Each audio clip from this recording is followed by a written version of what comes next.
त्रिकुटी कमल से पहले छठा संगम कमल है। अब ये जानकारी आप और हमारे लिए बहुत ज्यादा इंपॉर्टेंट है भाई और बहनों।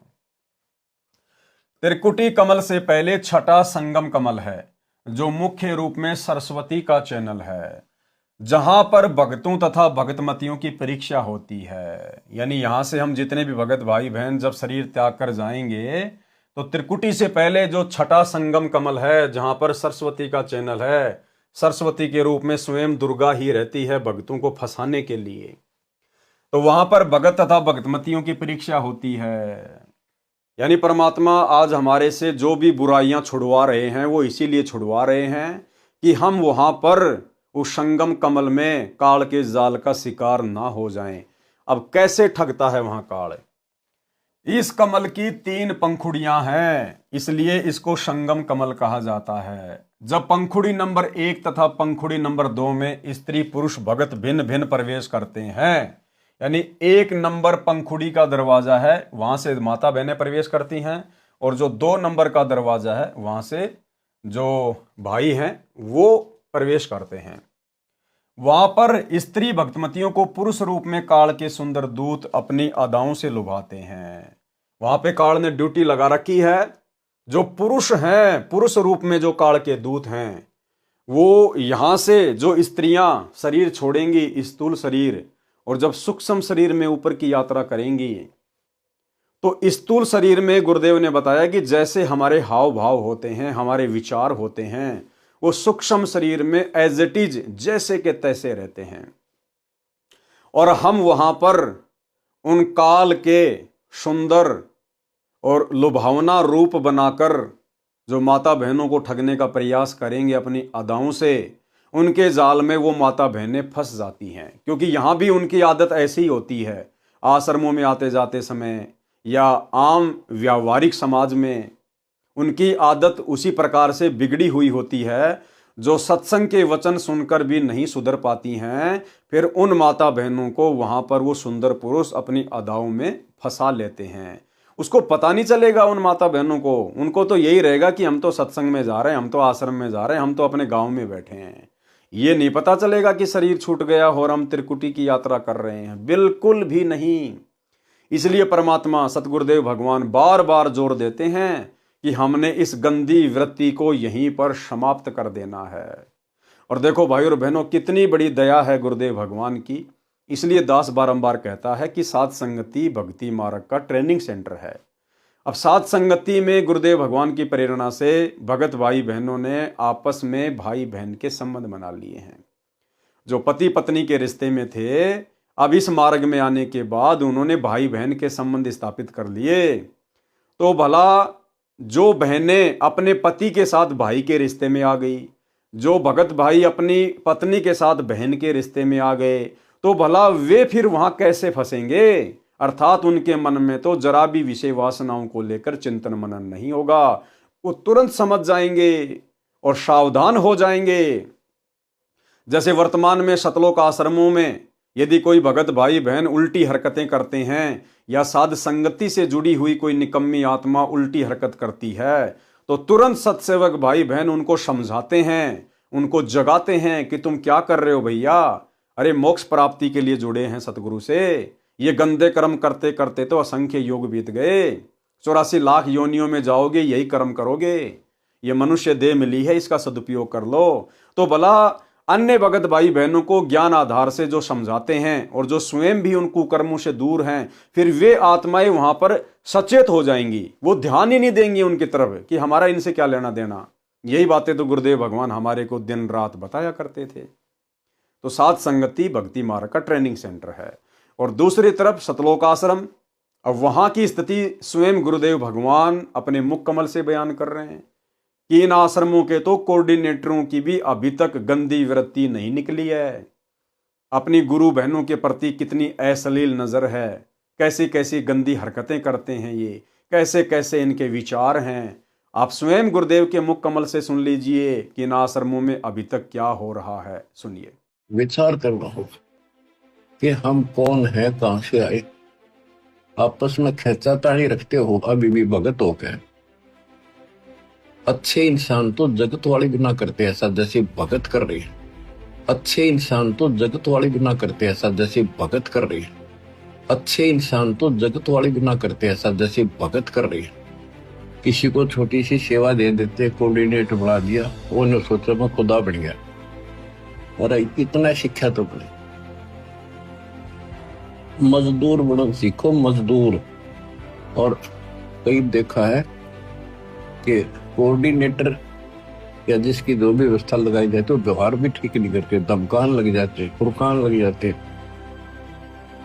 और कुछ ऐसी भी शिकायतें आई हैं जो बहन बेटियों के साथ गलत मैसेज भी डालते हैं। तो वो दुष्ट लोग ना तो कोऑर्डिनेटर के योग्य है, ना वो भगत के योग्य। और कुछ ऐसी भी शिकायतें आई हैं जो बहन बेटियों के साथ गलत मैसेज भी डालते हैं। तो वो दुष्ट लोग ना तो कोऑर्डिनेटर के योग्य है, ना वो भगत के योग्य। और कुछ ऐसी भी शिकायतें आई हैं जो बहन बेटियों के साथ गलत मैसेज भी डालते हैं। तो वो दुष्ट लोग ना तो कोऑर्डिनेटर के योग्य है, ना वो भगत के योग्य। तो ऐसा तो संगत माई कुसंगत उपजेगी, और ऐसी कुसंगत होगी फिर हम रखेंगे नहीं उसको खेत में। किसान उस कुबाड़ को पाड़ कर खेत तो बाहर फेंक देता है, तो उसको आप मिशन से निकाल दिया जाया करेगा। सुधर जाओ, एक के नहीं सुनी जाया करती थी, सामूहिक शिक्षा दी जाती है, अमल कर लो इन पे। कर्म बतेरे फोड़ लिए, इस ज्ञान का असर क्या हुआ? थोड़ा सा सुख होते हो फिर पक्के एजेंट काल के बन जाते हैं, बकवाद वही करनी, भगवान से दूर हो जाना। थोड़ा सा सुख होते हो फिर पक्के एजेंट काल के बन जाते हैं, बकवाद वही करनी, भगवान से दूर हो जाना। थोड़ा सा सुख होते हो फिर पक्के एजेंट काल के बन जाते हैं, बकवाद वही करनी, भगवान से दूर हो जाना। तो भाई और बहनों, ये दया गुरुदेव भगवान की वर्तमान में साध संगत पर है, और हमने इस दया को इसी प्रकार से बना के रखना है ताकि हम संगम कमल में काल के जाल का शिकार ना हो। वहां पर स्त्री भक्तमतियों को पुरुष रूप में काल के सुंदर दूत अपनी अदाओं से लुभाते हैं। जिन स्त्रियों का मन भक्ति के कारण निश्चल हो चुका है, यानी जिन माता बहनाओं का मन भक्ति के कारण निश्चल हो गया है, डगमग नहीं है, वे उनके जाल को समझकर अपने गंतव्य की ओर बढ़ जाती हैं। और जो कच्ची होती हैं वे वही आड़ पकड़ जाती हैं, वो उनके चक्रों में आ जाती हैं, उनकी अदाओं पे आकर्षित हो जाएंगी। वो उनको दूत वहां बने सुंदर एकांत स्थान पर ले जाकर उनसे यौन संबंध बनाकर भ्रष्ट करके काल जाल में फंसाकर सरस्वती रूप में विराजमान दुर्गा देवी के पास ले जाते हैं। वह उस भगतमती को बहुत प्यार देती है, कौन? दुर्गा, तथा अपने स्थान पर रख लेती है। कुछ दिन उपरांत धर्मराज के दरबार में ले जाकर उसका हिसाब करवाया जाता है। तत्पश्चात उसके पुण्य तथा भक्ति कर्म अनुसार स्वर्ग में अप्सरा बना दी जाती है। इसी प्रकार पुरुष भगत पंखुड़ी 2 में प्रवेश करते हैं। वहां पर 72 करोड़ सुंदर अप्सराएं रहती हैं। उन पुरुषों को वे अपनी अदाओं से लुभाकर जाल में फंसाती हैं। किन पुरुषों को? जो यहां पर उसी प्रकार की गंदी सोच में लिप्त रहेंगे, भक्ति करते करते भी जिनकी गंदी सोच नहीं निकली है। जैसे कुछ ही समय पहले सात संगति से 2 आत्माओं को निकाला गया है, भगत राजेश दास और एक भगतमती थी, उसका नाम मुझे वर्तमान में ध्यान नहीं आ रहा। वो दिल्ली की रहने वाली थी। उनकी अश्लील चैट उनके मोबाइल में पकड़ी गई। बाहर संगत में तो भाई बहन होने का दिखावा कर रहे थे, अंदर ही अंदर काल टूटी, पता नहीं चलेगा बिल्कुल भी। तो हमने तो हमेशा यही सोच के भक्ति करनी है कि हम तो त्रिकुटी पे खड़े हैं, और यदि हमसे जरा सी भी चूक हो गई अब हमारा तो सारा बना बनाया काम बिगड़ जाएगा। तो उन दोनों के लिए वो जयपुर की सात संगति वो त्रिकुटी थी, त्रिकुटी। और वहां से उनको परमेश्वर ने रिजेक्ट मार दिया, क्योंकि ये गंदगी भक्ति मार्ग में नहीं चलेगी। अगर भक्ति करते करते हमारी ऐसी गंदी सोच रही तो फिर हम वहां पर संगम कमल में काल के उन दूतों के हत्थे चढ़ जाएंगे, उन अप्सराओं के हत्थे चढ़ जाएंगे, उन सुंदर पुरुषों के हत्थे चढ़ जाएंगे, और फिर हमें काल अपने जाल में फंसा के ले जाएगा। क्या फायदा फिर यहां पर इतना त्याग करने का, इतना दान करने का, इतनी भक्ति करने का? तो हमने सावधान रहना है। जो उस जाल को इस ज्ञान से समझ जाता है वह उनकी ओर देखता तक नहीं है। अपने गंतव्य का अर्थ है उद्देश्य वाले स्थान यानी त्रिकुटी की ओर जाने वाली तीसरी पंखुड़ी वाले मार्ग की ओर चलते रहते हैं। यानी सतगुरु हमें संकेत करते रहेंगे, उस हिसाब से हम चलते रहेंगे। जो कच्चे भगत होते हैं, सत्संग में भी इसी तरह टेढ़े मेढ़े देखते रहते हैं, वे भी उन सुंदर जालिम अप्सराओं की अदाओं से आकर्षित होकर एकांत स्थान की ओर पेशाब या पानी पीने के बहाने खिसक जाते हैं। जैसे वो राजेश दास जयपुर की साथ संगति में जिसको आउट कर दिया गया, वो सत्संग में बार बार मोबाइल फोन लेकर बाहर जाके, एक दीवार थी उसके नीचे बैठ कर कि मुझे कोई नहीं देख रहा, अंदर सारे साथ संगत वाले गुरुजी की महिमा कर रहे हैं, और वहां बैठकर वो बातें करता था, वो अश्लील चैटिंग किया करता था। तो इसी प्रकार से वहां होगा, वो अप्सराएं उस मजनू को पकड़ के ले जाएंगी एकांत स्थान पर, और उसको लगेगा मुझे यहां कोई नहीं देख रहा, मैं बिल्कुल सुरक्षित हूं। जैसे वो डंडे के पास में बैठ के मोबाइल पे बात कर रहा था कि मैं सुरक्षित हूं, लेकिन भैया सुरक्षित कोई नहीं है। जो कच्चे भगत होते हैं, सत्संग में भी इसी तरह टेढ़े मेढ़े देखते रहते हैं, वे भी उन सुंदर जालिम अप्सराओं की अदाओं से आकर्षित होकर एकांत स्थान की ओर पेशाब या पानी पीने के बहाने खिसक जाते हैं। आगे वह अप्सरा संकेत करके आगे आगे चल पड़ती है, पीछे पीछे मजनू भगत इधर उधर देखता हुआ अपने आप को सुरक्षित जानकर उस काल के कूप में गिरकर नष्ट हो जाता है। उसको भी कुछ दिनों उपरांत उसी अप्सरा के साथ धर्मराज की कोर्ट में भेजकर उसके कर्मों का हिसाब करवाकर स्वर्ग में कर्मानुसार देवपद या पारखत पद देकर उसको ठग लिया जाता है। इसलिए भाई और बहनों, गुरुदेव भगवान बार बार अपने सत्संग में कहते हैं कि पुण्यात्माओं, तुम त्रिकुटी की परीक्षा में फेल ना हो पाओ, इसके लिए तुम यहीं पर अपने धर्म कर्म को ठीक कर लो, अपनी सोच को ठीक कर लो।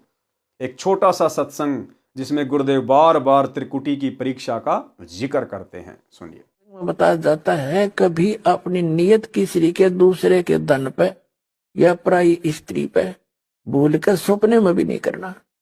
अपने मन को हमने परमात्मा के रंग में रंगना है, और यहाँ से चलते समय फिर ये बकवाद बहाऊंगी। जैसे त्रिकुटी पर गए, वहां तो काल का भयंकर जाल है, वहां डांस हो रहे हैं, बड़ी बड़ी स्टेज लगा कर सुंदर सुंदर लड़कियां नाच रही हैं, और आपकी जैसी वृत्ति यहाँ होगी, उड़े जा खड़े हो गए नौकर का थाने। इतने वो परमात्मा जालेंगे काल गोदी पकड़ के, अरे ठोक देगा उड़े, फिर ठा के स्वर्ग में अंडे जी धक्के खांदे। ये कर्मता संग जन्म हो गया हमने करता ने। तो ये जैसा स्वभाव आप यहाँ बनाओगे, ये आपके आगे काम आओगा। तो भाई और बहनों, अब साथ संगति से जुड़ने के बाद, और ये इतने सारे ढेर सारे उदाहरण, ये प्रमाण गुरुदेव के कर कमल से लिखित इन पवित्र ग्रंथों में जो हमारे सामने आ रहे हैं, ये बार बार इसीलिए आप और हमारे सामने प्रस्तुत करवाए जा रहे हैं, ताकि आप और हम सावधान हो जाएं। हम बिल्कुल भी काल के जाल में फंसने वाली हरकतें यहां पर ना करें। पर नारी को देखिए बहन बेटी के भाव, कहे कबीर काम नाश का यही सहज उपाय। पर नारी और पर धन हमने मिट्टी समझकर चलना पड़ेगा, मिट्टी समझकर, क्योंकि हमें तो सबसे बड़ा धन सतगुरु मिल गया, भक्ति धन मिल गया। अगर यहां पर हमारी सोच नहीं सुधरी, हमारे आचार विचार में परिवर्तन नहीं आया, तो हम त्रिकुटी की परीक्षा में पास नहीं हो पाएंगे।